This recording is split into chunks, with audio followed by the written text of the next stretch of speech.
महान भोजपुरी गायक कलाकार श्री कृष्णा राजभर आप लोग के बीच में महाराजा सुहेल देव के एक गीत गावे जाते। कहना है कैसे, रहले सुहेल देव राजभर भैया वीर जवानवाना।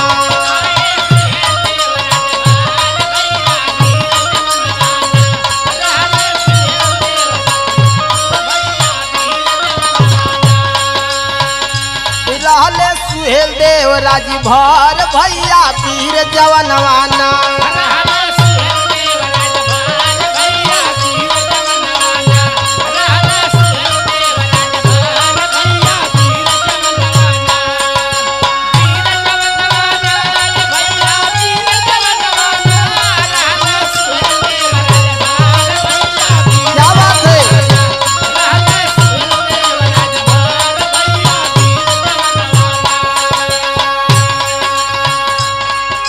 महाराजा सुहेल देव जी का लड़ाई कैसे भइल भैया, रहे विदेशी लुटेरा पापी मसूद गाजी मिया।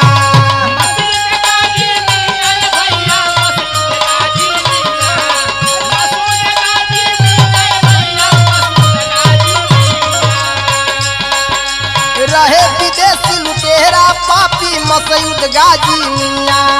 सोना जैसन भारत पर चढ़ाई पापी किया रखल भारत माँ के सनवा वीर जवानवाना।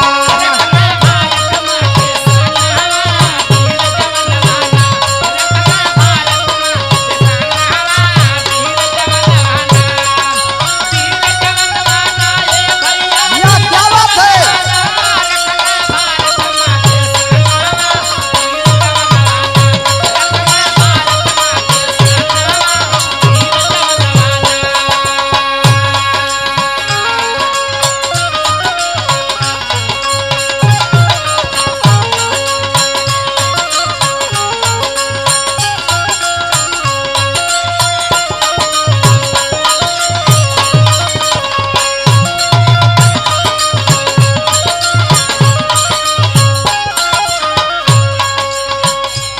भैया लोग बतावला कि हमन के बिरादरी के बड़ा अलग अलग नाम से लोग अपमान करते रहो। पहले कि भर जाति मछली मारे वाली जाति है, तो हम बता देते हैं आप लोग के कि भर बिरादरी हमन के कैसन रहल। रहे जुझारू राजभर जाति सुना इतिहास बतावे।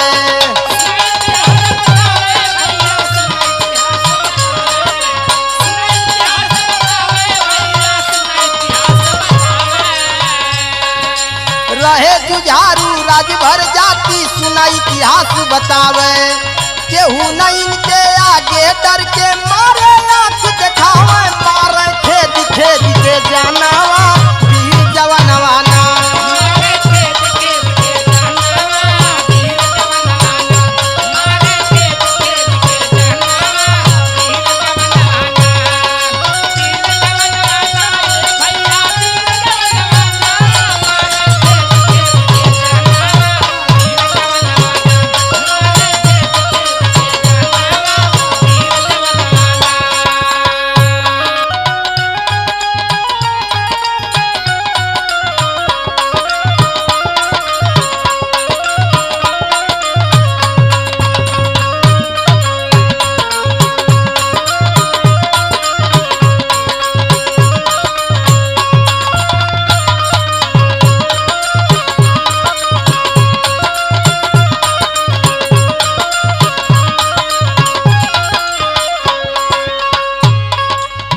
आखिरी लाइन में एक बात और बताओ जाती साथियों, हमारे समाज के बड़े बड़े इतिहासकार डॉक्टर पंचम राजभर जी, हमारे आजमगढ़ के बड़े जानकार इतिहासकार माननीय एमबी राजभर जी और जयप्रकाश राजभर जी एडवोकेट, इन लोगों ने खोज किया है राजभर समाज के बारे में। भारत के कोने कोने में रहले राजभर जाति।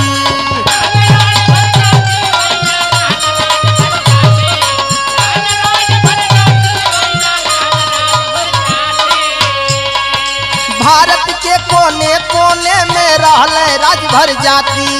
भर के नाम से भारत बनल कहे भारत के माटी। कृष्णा गावे दशतनावा वीर जवानवा ना।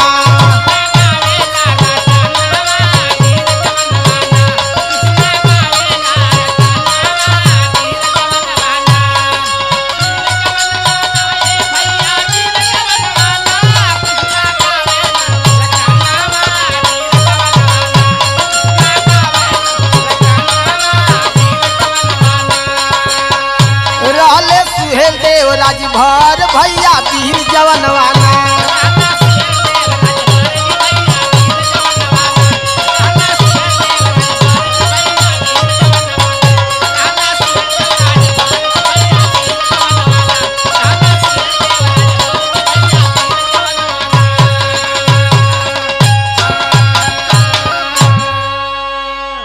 जय सुहेल देव, जय राजभर समाज।